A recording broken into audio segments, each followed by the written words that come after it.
MakerSnack. All right, let's talk about capacitive touch sensors. Capacitive touch sensors are sensors that can detect touch, and the Circuit Playground Express has 7 of these, labeled A1 through A7 on the outside of the CPX. Touch one, and it's like pressing a button. Now to sense capacitive touch in MakeCode, just go under the input drawer. Now this block I've selected says on button A click, but if you click on button A, you'll also notice that you have access to all 7 pins. Also, if you click on click, you'll see that there are a bunch of other different events that you could respond to. So for example, if we wanted to, when we pressed down, turn all the lights to red, we could simply set up this code here. You can try it out in the simulator, but we'll see that it also works if you try it out with your CPX. Now the code that we've written here will continue to show the red button forever until we make some kind of change. But what I've just done is I've duplicated that block. I'm changing the pin to pin 2 now, and I'm going to change it to blue. And now what I'm going to do is I'm going to put in a pause block, and the pause block can pause for however many milliseconds I set. So I'm going to select 500 milliseconds, which is half a second, and then after that I'm going to put in a command to set all my pixels to black, which essentially says shut off the pixels in the CPX. And you can try out this code on the simulator on the left. If I click on 1, the red lights will continue to stay on. If I click on 2, it'll flash just for half a second. Now back to the actual CPX. The lights remain red because we've pressed A1, but once we press 2, we can see that they flash blue for just half a second, and then all the lights turn black. Now let's imagine we want to do something as long as a sensor is pressed. So instead of having the lights go off when we've pressed A1 or A2, what we're going to do is use the forever loop up here. I'm going to go into loop, and I'm specifically going to grab this thing that says while true.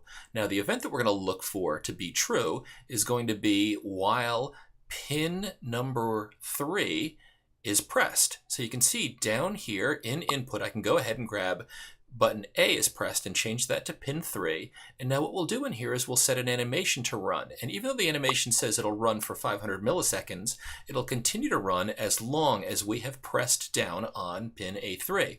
Now what if we want to shut it off? Well, I'm going to go in here and I'm going to grab another on button press. I'm going to set this to A3, but I'm going to set the event to be on up.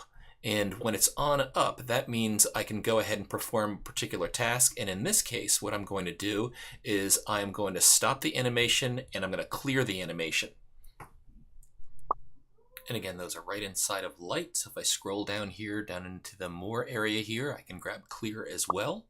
And now if we go over and test this, you can see in our simulator, as long as we hold down on A3, the animation starts. And then when we lift up, the animation stops. And now let's try it out over on our CPX. So press down on A3, you see the animation continues until you lift up. Now keep in mind, anything that you can do with a button, you can also do with a capacitive touch sensing pad. So here is some code where if you go ahead and press A4, it will play a middle C for half a beat. Here, the code below this will do the same for A5, but it'll play the middle D. The code for A6 over here will play the power up sound, that's the charge sound. And pin A7 will play the Boston College fight song. Now you can have a lot of fun with capacitive touch sensors. I've used these inexpensive alligator clips, and you can clip them to anything that can conduct electricity. For example, this penny, this piece of fruit. You can extend your creations in all sorts of ways. So for example, this is simple copper tape, and if you put an alligator clip on one end, any touch along the copper tape will act as a button press. Now, I've also used this stuff here called electric paint. This is conductive paint put out by the Behr company. There are a bunch of other different varieties that are available too. And if you paint it, these lines can conduct electricity too. So after it dries, what I've done is I've put an alligator clip at the end of these, and I've created a little piano here. Now, if you're wondering how I got a louder speaker here, I bought a little, what's called a hamburger speaker, and this is a little USB speaker. It's less than 10 bucks. And what you do is there is the standard little RCA jack that you can see here.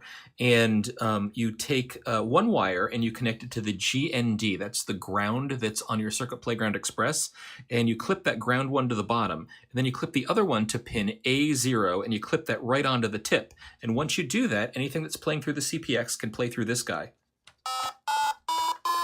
So you built a little piano. Now, one last bit of advice.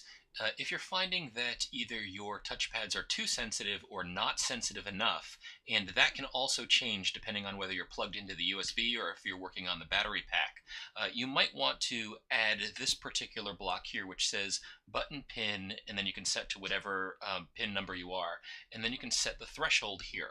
Now you can find this right underneath inputs. If you scroll down, you can see it's right here.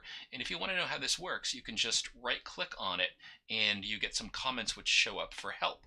Now that will identify over here, if you make your help come out, that the threshold is ranged from 0 to 123, depending on, if you want this to be more or less sensitive, you can go ahead and change that.